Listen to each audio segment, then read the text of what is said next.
The flickering candlelight cast playful shadows on the walls of our cozy living room. I sat at the coffee table, surrounded by sheets of paper and scattered game pieces, fueled by a mix of determination and bitterness.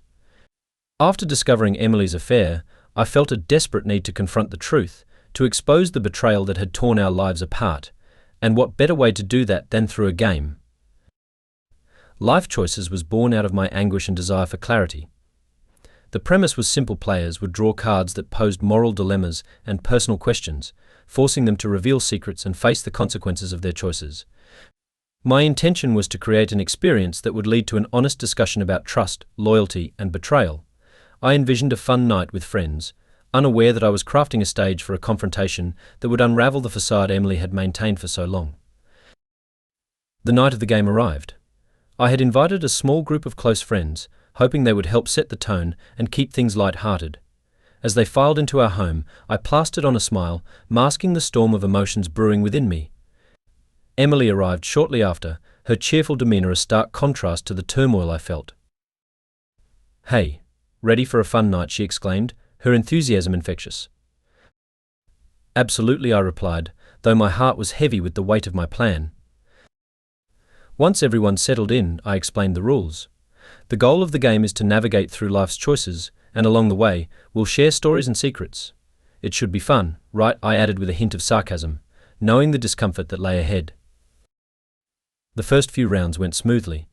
Friends laughed as they shared silly anecdotes and light-hearted secrets. I watched Emily relax, her laughter echoing through the room, blissfully unaware of the subtle traps I had set. Each question I posed felt like a calculated move, drawing us closer to the heart of the matter.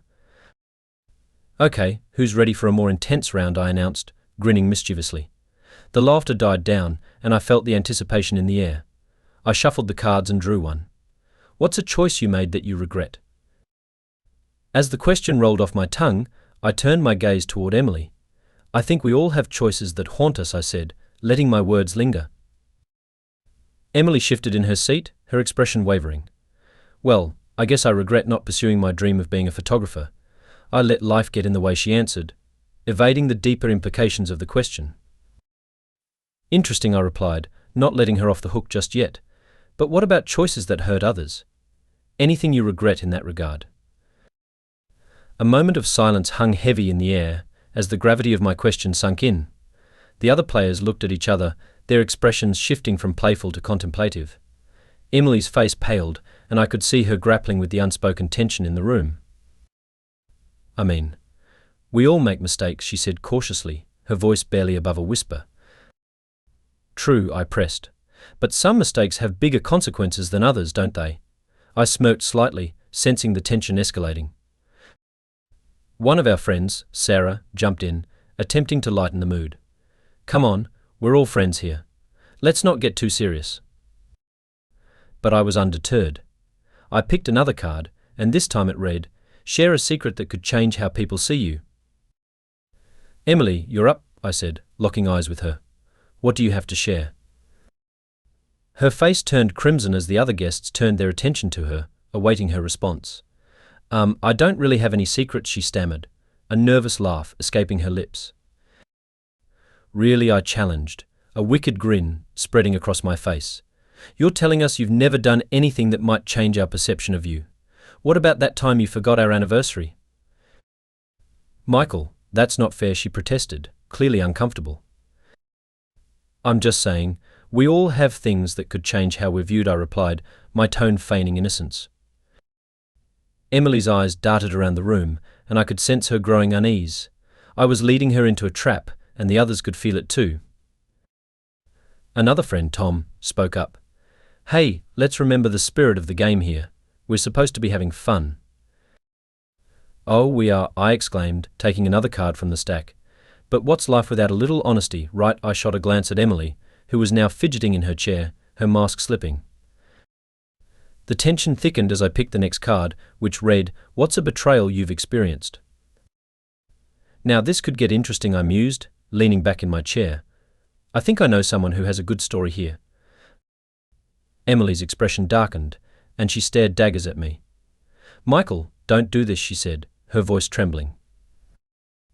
"It's just a game, right?" I replied, feigning innocence. But really, betrayal can come in many forms. I mean, we've all felt it at some point, haven't we? As I pressed her, the uncomfortable atmosphere shifted. One by one, our friends began to share their experiences of betrayal, lightening the mood but forcing Emily to confront the reality of her actions. Each story shared felt like a dagger, forcing her to reflect on the choices she had made. Finally, it was time for my piece de resistance. I drew a card that read, "What's your greatest regret?" I looked directly at Emily, allowing the question to hang in the air. Her face drained of color as she realized where I was going. "I don't think I want to answer that," she said, trying to avoid my gaze. "Come on, Emily.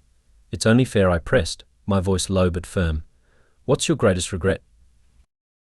She swallowed hard, her eyes darting around the room. There's nothing to regret," she stammered, clearly floundering.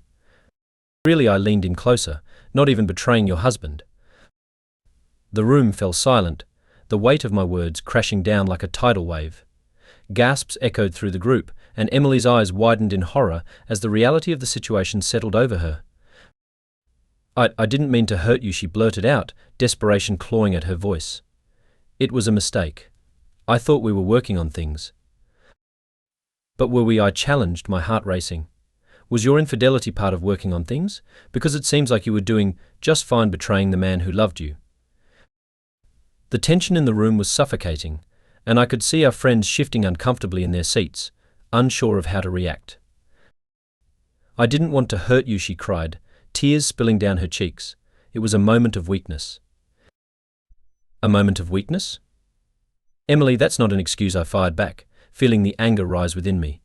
"You chose to go outside of our marriage, and now you're trying to deflect blame." The other players remained silent, watching the confrontation unfold.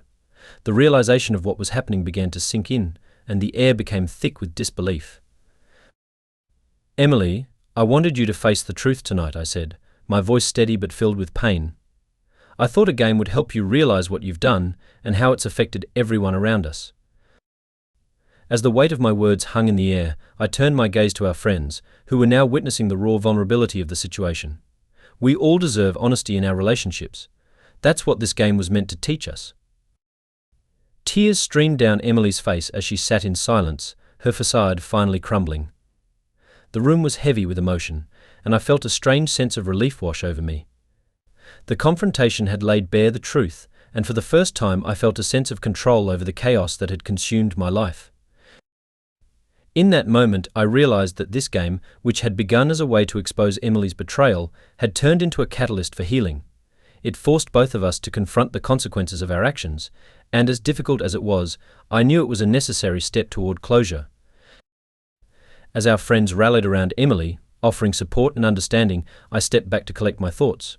I had fought for my truth, and while the future remained uncertain, I felt a renewed sense of purpose. The evening had been challenging, but it had also opened the door to a new beginning, free from the weight of deceit.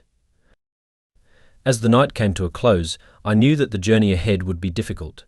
But with the support of friends who had stood by me through thick and thin, I felt ready to embrace whatever came next. The game had ended, but the lessons learned would resonate long after the last piece had been put away. I was ready to reclaim my life, one honest choice at a time.